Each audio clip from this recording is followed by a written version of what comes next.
So I'm going to just paste this in here. So you can see your problem on the assignment is 12, which is an even, because the evens are not given. You don't have answers to the even. So that's why the assignment is asking you about the even. So I'm going to do the odd problem then. I'll do the number 11 here. Oh, now I covered up the... And we'll do parallel, and we can do perpendicular too, so that you can see how both of them work. So first, if we have parallel lines, they have the same slope. So the slope of one line is going to be equal to the slope of the second line. If they are perpendicular, their slopes multiply to -1. So those are going to be the two keys here when you're writing equations of lines that are parallel or perpendicular.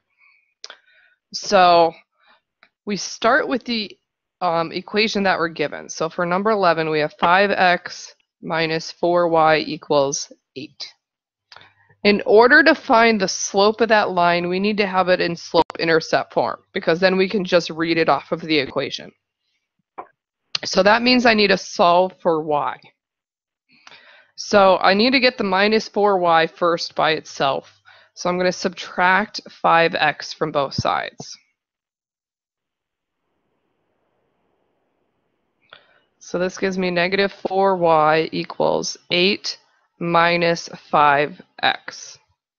Now our slope-intercept form, we usually put the x first, so I can just rewrite those, and I can put minus 5x plus 8, so it's in the same order.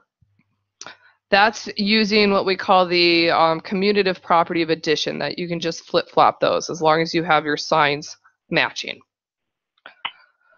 So now I need to get rid of the minus 4 times y. So that's multiplied, so I'm going to divide. So I'm going to divide everything by that -4. And this means literally everything. So the minus 5 and the 8 have to be divided.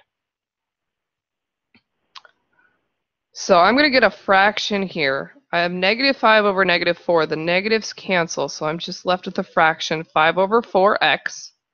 And then 8 divided by -4 is -2.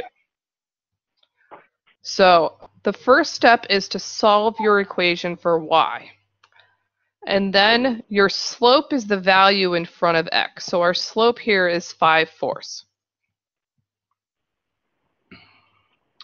So that means if we want an equation of a line that is parallel, we're going to use the same slope. So we're going to use 5/4. I like to use point slope form whenever I do anything with lines.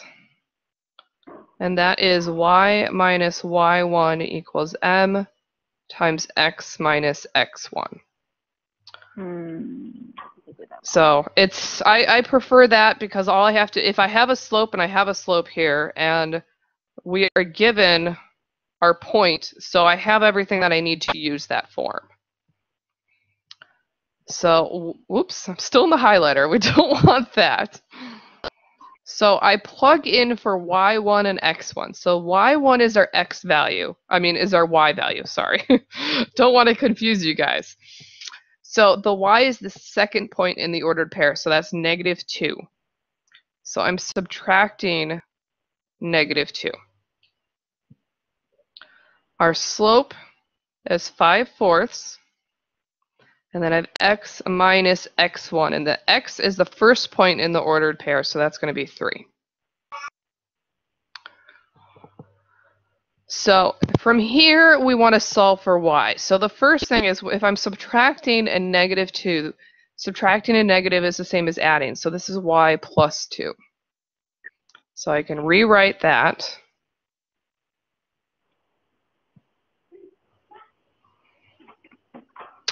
Now I need to distribute the 5/4, so I need to multiply that through the parentheses.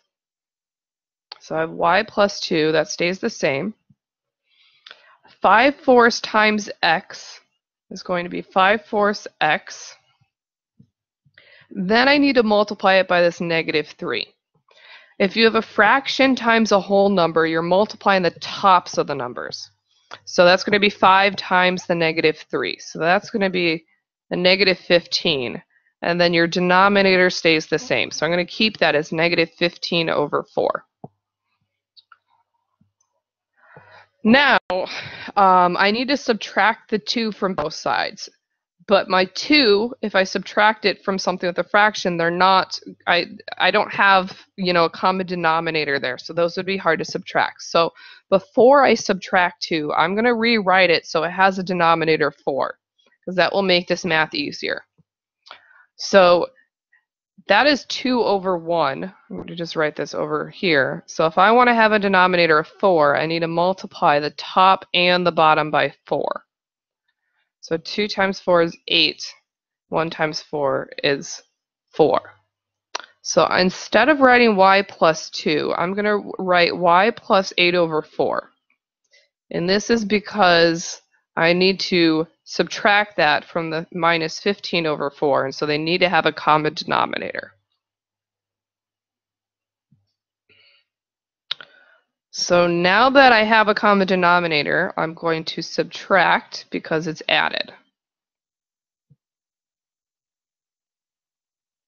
So that leaves me with y by itself. Then I have my 5/4 x, and then I have a negative 15 over 4 minus 8 over 4. So I have negative, and I'm subtracting, so I'm going to go more negative.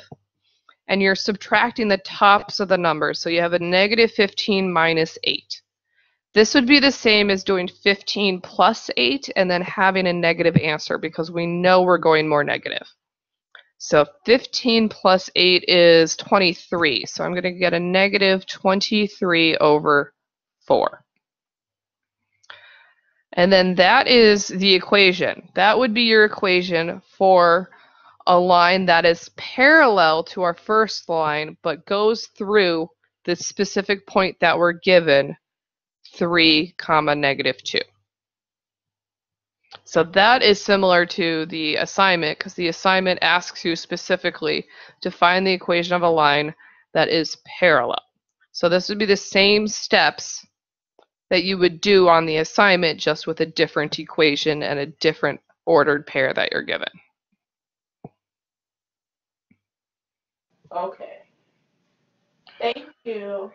You're welcome. And I will also do the perpendicular, because that's perpendicular. So that if you see that like on a quiz, because on the quiz for next week, it could ask you something like this, but it could be parallel or perpendicular, so you can get either one.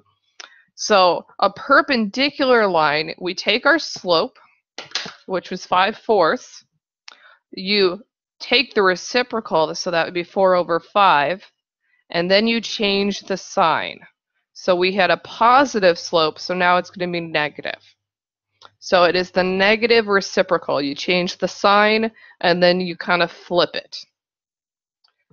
And then you're doing the same sort of work. So we're plugging in the same point because they're giving us the same point. So the only thing that changes here is the slope.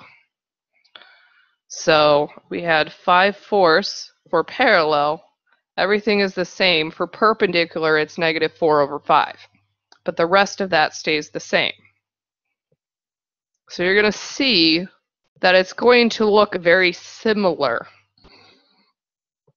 So just like with the parallel, I need to multiply through the parentheses. So I get a negative 4 over 5x.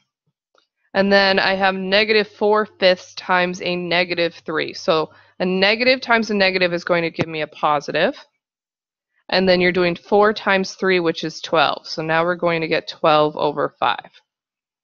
So now if you're comparing the left side to the right side here, the parallel side to the perpendicular side, it differs in these two parts now. So that's the difference versus the parallel and the perpendicular, is now we've got the right side that's different. Now in this case, we need to have a denominator of 5. So I need to convert my 2 to be something over 5. So I'd be multiplying the top and the bottom by 5. So that would be 10 over 5, since 2 times 5 is 10. So I would have 10 over 5. equals negative 4 over 5x plus 12 over 5. And then I subtract 10 over 5.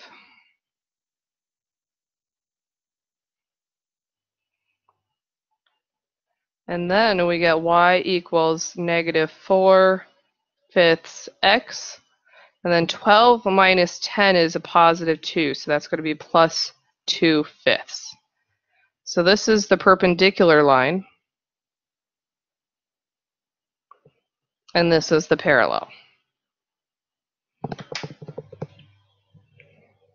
And I'm actually going to pull up Desmos and graph this for you guys so you can kind of visualize this.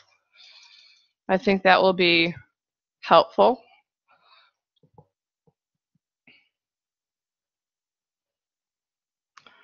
So I'm going to pull this over.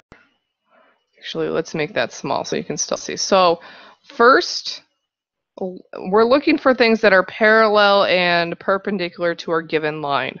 So I'm going to first graph the line they give us, the 5x minus 4y equals 8. So that's our given line.